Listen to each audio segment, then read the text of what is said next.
અર્જુનનો દીકરો અભિમન્યુ, અભિમન્યુની પત્ની જેનું નામ છે ઉત્તરા, એના ઉદરમાં બાળક હતું. અભિમન્યુ મૃત્યુ પામ્યા. એ ગર્ભવતી ઉત્તરાને સામેથી આવતા જોયા રાજમહેલમાંથી.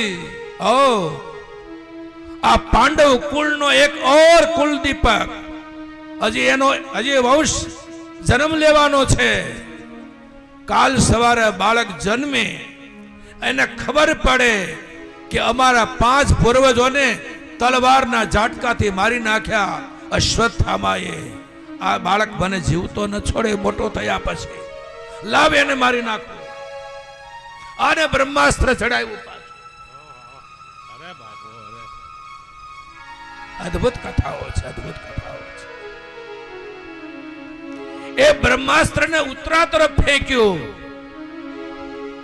ઉત્તરા એટલે અભિમન્યુના પત્ની, ભગવાનના પરમ ભક્ત.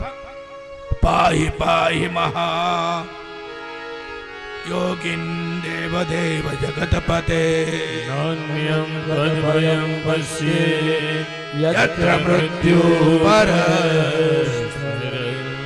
એ યોગેશ્વર કૃષ્ણ પાહિ મામ, રક્ષા કરો, મારી રક્ષા કરો.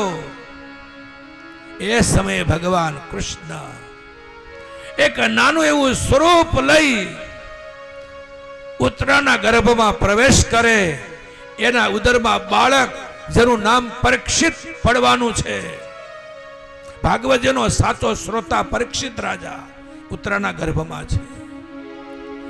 પોતાના ચક્ર દ્વારા એની રક્ષા કરી. અર્જુનને કઈ બ્રહ્માસ્ત્રને પાછું વાળ્યું. ઉત્તરાના ગર્ભની રક્ષા કરી.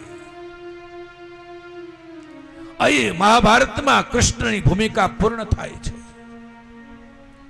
હવે કૃષ્ણ હસ્તિનાપુરથી દ્વારિકામાં વિદાય થાય છે. 5 પાંડવોની ક્ષમા માગી. ભાઈ હવે મારે જવું પડશે. પ્રેમથી ભેટ્યા છે બધા. કુંતામાને કૃષ્ણના ફઈ થાય સંબંધમાં કુંતામાં પગે લાગ્યા. દ્વારકાધીશ ફઈબા રજા આપો, તમારા દીકરાને વિજય અપાવી દીધો છે મહાભારતમાં. હવે હું દ્વારકા જાઉં છું. માં કઈ માગવું છે, કઈ ઈચ્છા છે? એક એક પાત્રો તો જુઓ તમે. આપણને કોઈ માગવાનું કે છે? આજના સમયમાં આપણને ભગવાન માગવાનું કે, જોકે કોઈ દી કે જ નહીં, એવી ભૂલ કરે જ નહીં. પણ માનો કે ભગવાન આપણને માગવાનું કે તો આપણી પાસે આખું લિસ્ટ હોય.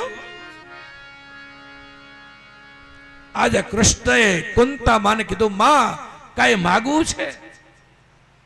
હા માગવું છે, પણ કૃષ્ણ આપીશ ને?